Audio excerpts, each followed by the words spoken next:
Hi everyone! Welcome ulit sa ating Q&A, particularly sa subject ng Agricultural Extension and Education. So let's start off with question number one. So question number one says the classification of visuals is based on letter A, nature and use of materials. Letter B, the learning needs of your learners. The kind of audience or the teaching method. So yung visuals daw natin, what are visuals exactly? These are materials used in education kung saan nagpapakita tayo ng information and some form of insight. They are classified by what category? Either they are classified by according to the nature and use of materials, learning needs, kind of audience, or teaching methods. So simulan natin sa letter D. Yung bang visuals natin, are they categorized based on teaching method? So that's the question. So teaching methods, ano ba yung mga yan? Examples yan is lecture, discussion, or hands-on activities. Yes, they determine kung paano gagamitin yung mga different visuals natin. Pero they do not categorize or classify yung mga visuals natin. Like for example, ang model, which is a visual, can be used as a part of your hands-on activity. Pero yung model na to, model pa rin siya kahit na gumamit ka ng, say, discussion or lecture. Hindi magbabago. So, letter D now, teaching method, can be eliminated. How about letter C? The kind of audience. So, the audience, like for example, whether mga bata yan or mga matatanda, adults or children, yes, they will influence kung ano yung appropriate na visual na gagamitin natin. But again, hindi niya kinaklasify yung visual. Like for example, yung same na chart na ipapakita natin sa mga matatanda, pwedeng same na chart pa rin yung gagamitin natin para i-present yun sa mga bata. Maybe in a more simplistic way lang. Pero hindi tayo nag-iiba, like for example, hindi natin kinakategorize yung mga visual base sa kung ano yung kind of audience. So that is again eliminated. Now, same is true with learning needs. Now, learning needs, they are very important as well sa pag-decide kung ano yung klase ng visual na gagamitin natin, but they do not group the visual specifically, okay? For example, knowing that yung mga learners natin, kailangan nilang maintindihan ang soil erosion, helps to choose na video demonstrating yung gagamitin natin. But it will not classify or categorize your visual. So letter B is not the correct answer. So we are now left with letter A. And in fact, letter A is yes, the correct answer. Why? Kasi visuals, pagdating sa agricultural extension and even education as a whole, they are classified or they are grouped or they are categorized based doon sa kanilang nature and kung ano yung use of materials nila. So, ibig sabihin yan, tinitignan natin itong mga visual aids na to, itong mga visuals na to, kung paano sila ginagawa or how are they made of. So, what are they made of, I mean? And ano yung purpose ng visuals na yon? So, base doon sa anong materials sila and ano yung purpose nila, doon ngayon natin kinakategorize yung ating mga visuals. Ano bang mga examples ng visuals? So, examples would be yung ating charts, di ba? Charts and graphs. Madalas yan, they are made of paper or digital materials. Basically, pinapakita sa charts or sa graph yung relationship ng mga data. Like for example, mayroon kang pie chart, pinapakita nyon kung ilan yung percentage ng farmer, let's say ng male farmer sa community. So pwede kang gumamit ng pie chart para ipakita kung ilan yung percentage ng male farmer doon sa community. What are other examples? We also have models. Ano ang models? Models, they are physical materials. Posible na plastic yan or wood yan na ang pinaka-purpose niya is to represent real object pero in a simplified or miniature form. So, pwede kang gumawa, for example, ng model ng community kung saan ka nagwo-work. Kumbaga, parang mapa. So, sa mapa na yon, makikita natin yung mga different locations ng mga houses na pupuntahan natin at the same time, yung mga area kung saan mayroong resources na kailangan tayo. Others would be videos, ba? Videos or film visuals. Okay? Pwede natin yung gamitin para ipakita mismo yung isang demonstration ng isang technology na gusto nating i-promote sa ating mga farmers. So given this, the answer for this question, the visuals or visual aids are classified based on the nature and use of materials. Ito, number 2. The following are factors in the choice of teaching methods to use except budget ng activity, B. Salary ng extension worker, C. Objective ng activity, or letter D. Available materials and facilities. So saan daw nakadepend yung pagpili ng teaching method? Yun yung tinatanong doon sa question. Well, of course, we know, sasagutin ko na yung tanong, the the answer here is B, salary of extension worker, because we are looking for something that is not a factor, kasi nga with the word except, that is not a factor in the choice of teaching method. So tignan natin yung letter A, factor ba yan? Budget of the activity. Nakaka-apekto ba yan kung ano yung teaching method na pipiliin natin, yung budget ng activity? Well, yes. 'Di ba? Kasi kung masyadong maliit, kasi kung sabihin natin, gusto mo magkaroon ng large scale na lecture sa mga community people, pero kulang yung budget, hindi ka po pwedeng mag-implement ng isang large scale na lecture. Probably, ang gagawin mo diyan, i-group mo na lang sila ng maliliit, right? So gusto mo siguro magpa-demonstration, method demonstration, pero wala ka rin ganong budget.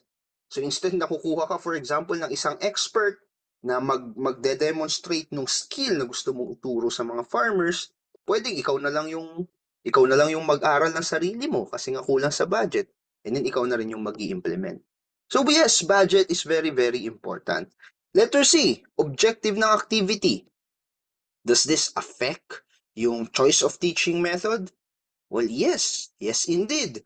They are essential, very important sa pagpili kung ano yung teaching method. Kasi yung teaching method natin should be aligned sa kung ano yung objective ng activity. So for example, ang objective mo is mag-demonstrate ng hands-on skill. So ibig sabihin yan, maganda na ang yung teaching method is a practical demonstration or workshop na suitable doon sa objective natin na magturo ng hands-on skill. How about yung available materials and facilities? Yes, indeed. It is a factor of choosing what teaching method are you going to implement.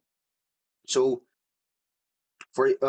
kung yung method mo kailangan ng tool, mare, kung yung objective mo or let's say kung yung gusto mong ituro kailangan nila ng tool, equipment or space na hindi available, well hindi ka pwedeng makapagturo. Kasi for example, um gusto mo silang turuan para magtanim ng bagong variety ng palay. Pero wala ka namang bagong variety ng palay na ipapatanim sa kanila. So hindi available, maapektuhan na ngayon yung teaching method mo. So instead na method demonstration sana yung gagawin mo, pwedeng lecture na lang or magpapakita ka na lang ng video kung paano itanim itong bagong variety na ini-introduce mo sa kanila. So A, C, and D is yes, they affect the choice of teaching method except for the salary of the extension worker. Why? Because yung salary ng ating extension worker, hindi naman niya ini-impact wala siyang effect, kumbaga, doon sa choice of teaching method. Hindi naman po pwedeng sasabihin natin na, kung lecture, mas mataas ang sahod ko, pero pag method demonstration, mas mababa. Hindi naman po pwede yun. So, ang goal mo as an extension worker is to be able to bridge the gap between the science community and the people. But in terms of your salary affecting the teaching method, hindi po nangyayari yan. Okay? Okay. Now let's move with the next question. Ito. It is a form of communication used in rallies and demonstration. So it is referred to as, so ano kayang daw tawag sa type of communication or form of communication na to na ginagamit sa rally or sa demonstration? Is it a discussion, shared, C, interpersonal, or D, intrapersonal? So unahin nating alamin, ano ba ang shared communication? Ano ba yan? Shared communication, right? Well, a shared communication, hindi yan standard term to identify a form of communication, but it is used to describe communication as a whole. So in fact, lahat ng communication, it can be considered as shared. Bakit? Kasi nagkakaroon ng exchange of information. And the mere fact there is an exchange of information, that means it is shared. Pero this term, specifically, doesn't describe the nature of rallies and demonstration, but rather shared describes the nature of communication as a whole. So shared now is not the correct answer. How about discussion? Does this define rally and demonstration? No. Why? Discussion is a different thing from rally and demonstration. Pagdating sa discussion, ito ay typically structured and nagkakaroon ng back and forth ng ideas between small groups or group of people. However, ang rally and demonstration, kung mapapansin natin, it often involves may isang tao doon na nagsasalita to a larger crowd. Kung saan they are engaging. They are engaging the crowd primarily, pero hindi nagkakaroon ng back and forth of ideas sa discussion. Ay sa rally or demonstration. So sa discussion, ang key term yan, nagkakaroon ng back and forth of ideas. Whereas sa rally and demonstration, wala. So meron kang isang figure or maraming tao that is engaging the crowd, pero walang back and forth of information. So discussion now is not the correct answer. So shared is eliminated, discussion is eliminated as well. So we are now left with intrapersonal versus interpersonal. Ang intrapersonal, it is a form of communication na nangyayari doon sa individual mismo. So ano yung ibig sabihin na communication doon sa individual mismo? For example, internal reflection. Nagre-reflect yung tao doon sa pinagagagawa niya. It is an example of communicating to yourself. Okay? Pinag-iisipan mo yung thought process mo or nagkakaroon ka ng self-talk. It is a form of communication, intrapersonal nga lang. And itong type of communication na to, hindi siya ginagamit sa rally or demonstration. Right? Kasi sa rally and demonstration, hindi mo naman kinakausap yung sarili mo. Mayroon kang ipinaglalaban, and yun yung isinisigaw nyo. Right? Para ma-engage nyo, ma-engage or in order to engage or influence others. So intrapersonal is not the correct answer. So you're left with interpersonal. And for this question, and for this context, interpersonal is the right answer nga. Kasi interpersonal communication, it involves direct, no, face-to-face na interaction between individuals or small groups, which is very important pagdating sa rally and demonstration. So ang interpersonal communication, it allows immediate feedback and the ability nung speaker na i-gauge yung crowd kung sumusunod ba sila or nai-impluwensyahan sila. So in summary, yes, rallies and demonstration can be put into under the bracket of interpersonal communication. So letter C is the correct answer. So how about this one? Extension daw is a type of intervention which focuses on what? Ang focus ba ng extension is education? Letter B, training. Letter C, education and training. Or letter D, information and support services. So alam na natin, medyo obvious na yung sagot dyan. Ang pinakatamang sagot is education and training. Kasi pagdating sa agricultural extension, fundamentally, nagpo-provide tayo ng education and training sa mga farmers and sa mga pamilya nila para ma-improve yung kanilang knowledge, so that's education, and skills and practices, that's training. So ang pinaka-goal ng extension as a form of education and training ay para tulungan yung mga individuals na to na i-adapt yung mga bagong technologies, ma-enhance yung kanilang productivity, or para ma-improve yung kanilang pamumuhay. Okay? Kaya nga, di ba, pagdating sa extension, yung mga activities na kasama dyan, mostly workshop, field demonstration, minsan one-on-one consultation, and yung pagdi-distribute ng educational material. So, hindi ka lang nang-educate and hindi ka lang nang train. You are both educating, so expansion ng knowledge, and training, which is enhancement of skill. So, bakit mali ang education?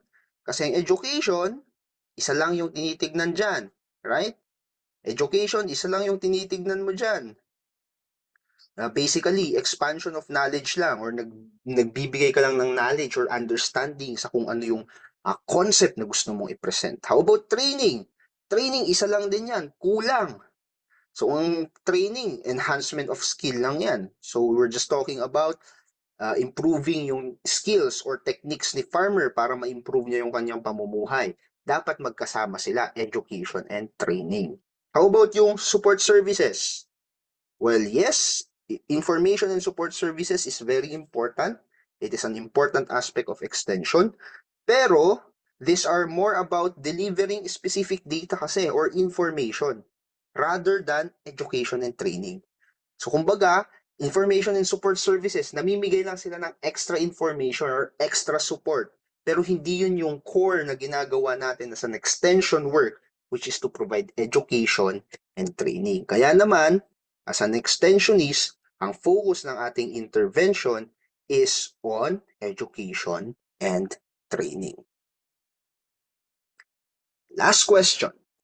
In selecting an approach for technology promotion, so sa pagpili daw ng approach kapag magpo-promote tayo ng technology, ano daw yung pinaka-importanteng consideration? Okay, so there is a most important consideration. So ibig sabihin yan, tinatanong niya kung ano yung pinaka-importante. So dapat isa lang yung sagot. Tama? So letter D, all of the above is already the wrong answer. So we have A, B, C already. Is it objective and nature of the technology? Yung cost ng pagpo-promote ng technology? Or yung resources ng agency? So the correct answer is letter A. Okay? The objective and nature of technology. Why? Bakit yun yung tamang sagot? Kasi yung objective and nature ng technology na gusto nating i-promote, ito yung pinaka-critical na factor. Why? Kasi sila yung nagdi-determine how the technology should be introduced. So the objective and nature of the technology determines kung paano natin i-introduce to sa mga farmers na gagamit. So kailangan natin maintindihan yung objective and nature of technology para yung ating promotional strategy sa mga farmers ay effective and sinisiguro natin na mamimit ng technology na to yung kanilang pangangailangan. Okay? So, yung objective and nature of the technology is very important in the promotion of the technology kasi it allows us to, unang-una, strategize kung paano natin ito ipopromote sa mga farmers and ano yung type of messaging para maengganyo sila na gamitin tong technology na to. And para makita natin and malaman natin kung totoo ba na yung technology na yun ay makakatulong talaga sa kanilang pamumuhay. So first and foremost, yun talaga yung pinaka-importanteng consideration when it comes to promoting these technologies. Bakit mali yung letter B and letter C? Letter B, cost of techno-promotion. Now, yung cost is certainly is an important factor. Yes, to consider. Kasi, well, cost is cost. Kailangan mo ng gastos para ma-promote mo yung technology mo. However, kung hindi naman align yung approach mo yung approach mo doon sa objective and nature of the technology, kahit na gaano ka cost-effective yan, magfi-fail yung ating promotional activity. How about agency resources? Same is true with the cost of techno-promotion.